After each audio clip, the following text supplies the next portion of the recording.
Pengenalan konsep komunikasi. Komunikasi adalah perkara penting dalam melengkapi segenap kehidupan manusia. Komunikasi merupakan proses interaksi antara satu pihak dengan pihak yang lain.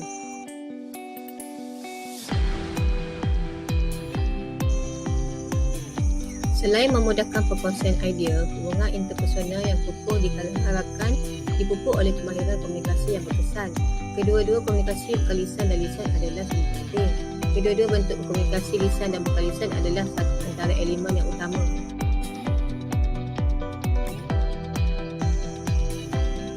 Komunikasi bermaksud penghantaran, penerimaan atau pertukaran maklumat, pendapat atau idea dengan tulisan, percakapan atau email visual. Selain email, menghantar mesej dan media sosial, domain ini juga termasuk interaksi bersemuka, celik digital, secara maya seperti Instagram, Twitter, Facebook serta e-portfolio.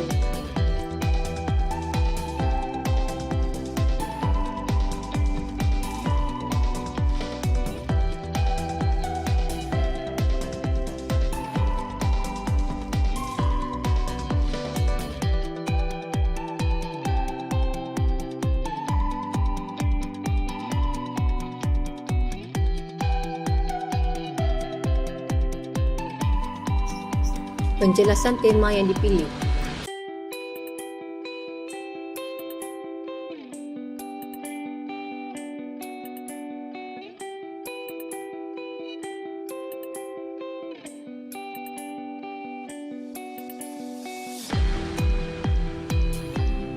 Kemahiran komunikasi adalah penting untuk kejayaan pekerjaan masa depan pelajar. Dalam persekitaran perniagaan dan pembelajaran yang berteraskan dalam dan luar talian hari ini, kemahiran komunikasi sangat diminati dan dilihat sebagai sifat yang paling diidamkan bagi individu yang berpendidikan. Tiga kemahiran komunikasi yang paling penting untuk kita ialah mendengar, membaca dan menulis dengan penuh perhatian. Orang ramai mengambil mudah kerana mereka terdengar terlalu biasa, seperti kesan kebolehan komunikasi. Apabila bercakap tentang membaca dan menulis, cabaran utama adalah untuk menyesuaikan diri apabila seseorang itu menjadi lebih tua dan kurang fokus. Kedua-dua kualiti ini kemungkinan untuk mengembangkan kebolehan membaca, menulis dan komunikasi pertuturan.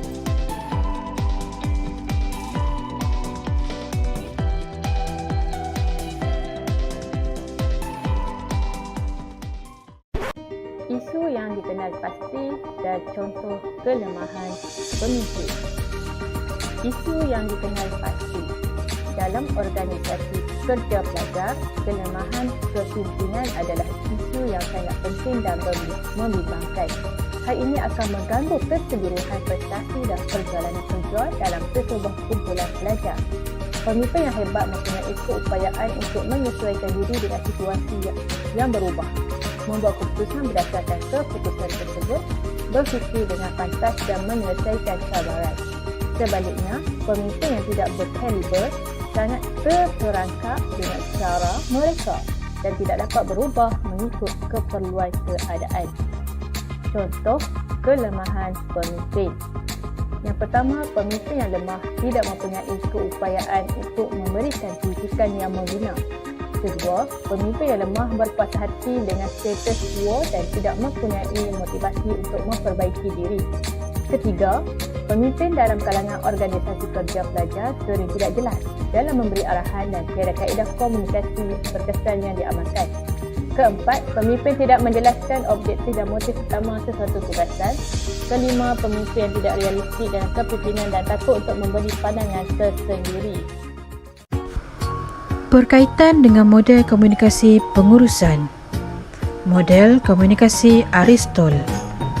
Konsep ini berpendapat bahawa penceramah atau ketua adalah penting untuk komunikasi. Selain itu, dialah yang mengawal semua aspek komunikasi.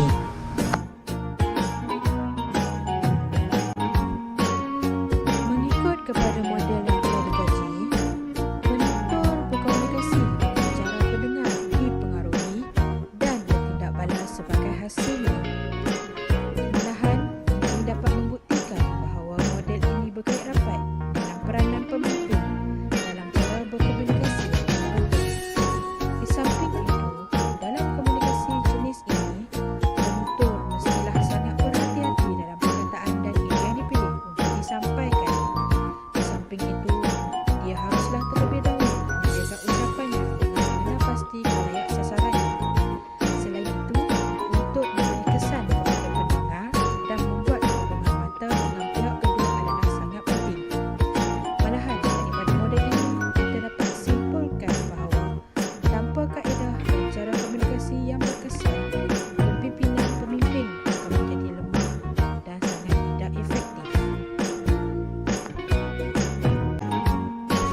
Model komunikasi Aristotle ialah model komunikasi yang paling umum digunakan dan diiktiraf secara meluas, di mana pengirim menyampaikan maklumat atau mesej kepada penerima dalam usaha untuk memujuk mereka dan menggesa tindak balas ataupun tindakan.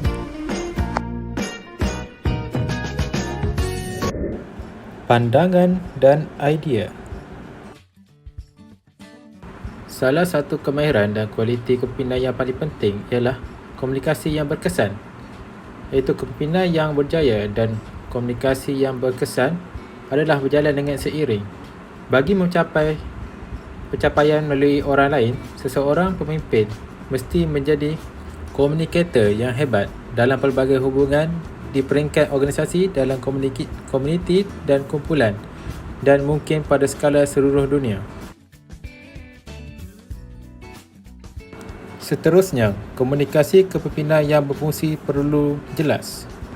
Oleh itu, apabila menerangkan perkara yang pemimpin perlukan daripada pasukan, jelaskan tujuan tugasan, jangkaan masa penyiapan, sumber yang diperlukan dan sebarang maklumat yang berkaitan yang mungkin mempercepatkan proses semuanya harus didedahkan. Selain itu, ketulusan dalam berkomunikasi adalah ciri pemimpin yang berkesan dan mereka mahu orang mempercayai mereka apabila mereka bertindak dan bukan hanya apabila mereka bercakap. Di samping itu juga, pemimpin yang baik adalah mesti berkomunikasi dan memimpin daripada hati dan bukannya bergantung kepada skrip dan jalan kerja semata-mata. Di sini dapat kita lihat komunikasi dua hala adalah amat penting dan ia memberi gambaran tentang perspektif pasukan tentang cara mencapai matlamat dengan memberi perhatian kepada minat mereka.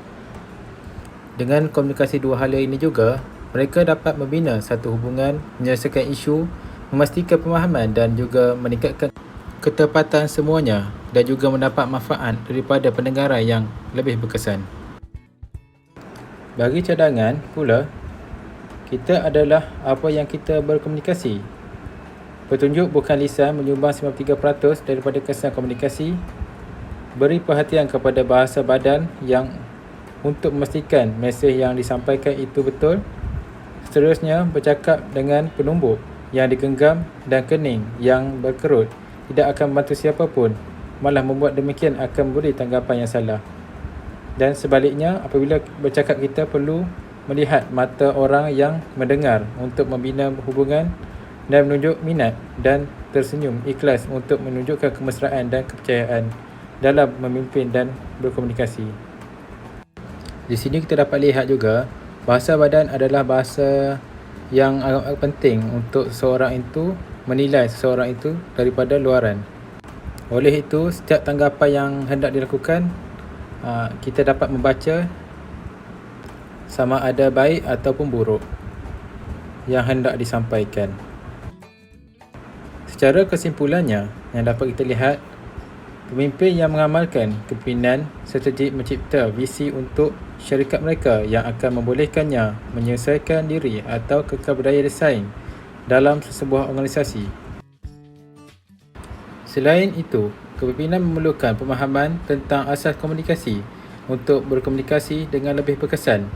Sebagai contoh yang dapat kita lihat ialah pemimpin yang berfikiran jernih, iaitu menyampaikan pemikiran, idea dan fakta mereka kepada pelbagai khalayak.